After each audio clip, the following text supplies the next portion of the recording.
नमस्कार, ऊष्मा की आवाज न्यूज में आपका स्वागत है और मैं हूं आपके साथ आदित्य। बीना सरस्वती शिशु मंदिर उच्चतर माध्यमिक विद्यालय बीना में विद्या भारती की योजना अनुसार विद्यालय की प्राचार्य सुनील कुमार मुडोतिया जी के निर्देशन में माध्यमिक विभाग के बालक बालिकाओं के द्वारा राम नाम रूपी मानव श्रृंखला बनाई गई एवं प्रत्येक दिन वंदना सत्र में राम नाम संकीर्तन का गायन भी होता है एवं राम नाम संकीर्तन करते हुए एक राम नाम रूपी भजन गाया जाता है। इस कार्यक्रम में सभी बालक बालिकाएं, समस्त आचार्य परिवार, मीडिया प्रभारी भूपेंद्र सिंह ठाकुर उपस्थित रहे। सह प्रांत प्रमुख शिवानंद जी सिन्हा महाकौशल प्रांत जबलपुर नई जानकारी देते हुए बताया कि बालक बालिकाओं के द्वारा राम नाम की श्रृंखला बनाकर 26 जनवरी को होने वाले अयोध्या में भगवान राम की प्रतिष्ठा लेकर ये कार्यक्रम सरस्वती शिशु मंदिर प्रातः की सभी शाखाओं में चलाया जा रही है। बीना से प्रियंका राजपूत की रिपोर्ट, ऊष्मा की आवाज न्यूज। हम सब जानते हैं कि अपनी सनातन परंपरा में हमारे संत ऋषि, हमारे विचार परिवार के कार्यकर्ता बंधु ने जो 1949 में अयोध्या में रामलला की मूर्ति स्थापना बट खोल करके उस भव्य मंदिर का निर्माण का जो उस समय संकल्प लिया था, उस संकल्प पूर्ति का ये सुअवसर लगभग 500 वर्षों के निरंतर संघर्ष के पश्चात 22 जनवरी 2024 को भगवान रामलला अपने अयोध्या में एक भव्य मंदिर में प्राण प्रतिष्ठा उनकी होने वाली है। सतत पूरा भारतमय राममय हो जाए। और आप सब देख रहे होंगे कि वर्तमान परिवेश में घर घर में भगवान राम के प्रति श्रद्धा का भाव इस तरह से बढ़ गया है कि सब उनकी पूजा अर्चना, उनकी वंदना, उनके लिए साज सज्जा, साफ सफाई, मंदिरों में रंग बिरंगे झालर, झंडी, बंधन, तोरण द्वार, ये लगातार एक एक व्यक्ति ऐसा लग रहा है जैसे उसके घर में भगवान आ गए हों। ऐसे भगवान राम की प्रतीक्षा में से लालसा से लिए वर्षों से प्रतीक्षित आम भारत की जनता ये आज ऐसे भगवान के इस प्राण प्रतिष्ठा के अवसर पर आनंदित है, प्रसन्नता से आह्लादित है। लगातार वो जो है उनके निमित्त विद्यालयों में, हमारे विद्या भारती परिवार के सभी विद्यालयों में जगह जगह पर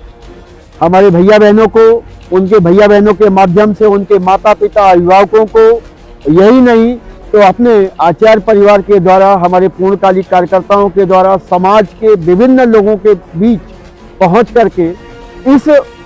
राम लला की प्राण प्रतिष्ठा को एक उत्सव के रूप में, और बल्कि ऐसा कहें कि जैसे 14 वर्ष के वनवास के पश्चात भगवान राम अयोध्या आए थे तो हम सब ने दीपावली मनाई थी, ठीक उसी प्रकार के दीपोत्सव जैसा पर्व हम सब 22 जनवरी को मनाने वाले हैं। और उसी निमित्त प्रत्येक विद्यालयों में भगवान राम को लेकर के तरह तरह के कार्यक्रमों का आयोजन हो रहा है। कहीं मानव श्रृंखला बन रही है राम नाम की, तो कहीं उनके भजन गाए जा रहे हैं, कहीं सुंदरकांड का पाठ हो रहा है, कहीं राम धुन संकीर्तन का कार्यक्रम हो रहा है। कुल मिलाकर के विद्या भारती परिवार के कार्यकर्ताओं के माध्यम से समाज को यह संदेश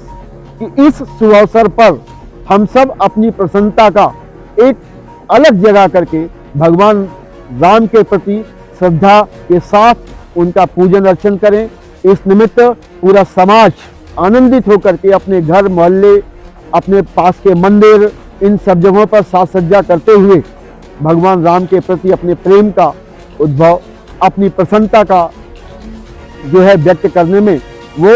अपनी तरफ से कोई कसर न छोड़े। और इस निमित्त सब लोग पूरे मन से, पूरे जी जान से इस उत्सव को दीपोत्सव के रूप में मनाने के लिए संकल्पित हैं। और आप देख रहे हैं केवल भारत ही नहीं बल्कि भारत के बाहर भी लोग इस तरह से आनंदित हैं कि इस अवसर को अपनी चक्षु से देखने के लिए, अपनी आंखों से देखने के लिए लाखों की भीड़ अयोध्या में इकट्ठा हो रही है। और आज तो सरकार को मना करना पड़ रहा है कि आप 22 तारीख के बाद भगवान राम का दर्शन करिए, अपने घर में पूजन अर्चन करिए। हम सब भी पूरी श्रद्धा के साथ अपने अपने विद्यालयों में, अपने अपने घरों में, अपने घर के मोहल्लों के मंदिर में भगवान राम की अर्चना करेंगे, संकीर्तन करेंगे, सुंदरकांड का पाठ करेंगे, हनुमान चालीसा का गायन करेंगे, भगवान राम की आरती करेंगे। और प्रत्येक घर अपने दरवाजे पर 5 घी के दीपक जला करके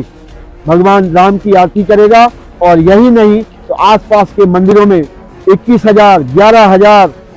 जिसकी जितनी अपनी समाज के सामाजिक लोगों को जोड़ करके क्षमता होगी, ऐसे दीपमाला बना करके भगवान राम के प्रति अपने अनुराग को प्रकट करने का एक बहुत ही सुअवसर दायित्व शायद हम लोगों का सौभाग्य है कि हमारे कई पूर्वज इस लालसा में अपना जीवन खपा गए, लेकिन उनको इस भव्य राम मंदिर के दर्शन नहीं हुए। हम सब सौभाग्यशाली हैं कि अयोध्या में भगवान राम लला की प्राण प्रतिष्ठा 22 जनवरी को होने जा रही है, और इस अवसर के साक्षी प्रत्यक्ष न बन करके हम टेलीविजन के माध्यम से ही सही, लेकिन इस सुखद क्षण का अनुभव करते हुए आनंद की अनुभूति करेंगे। जय श्री राम।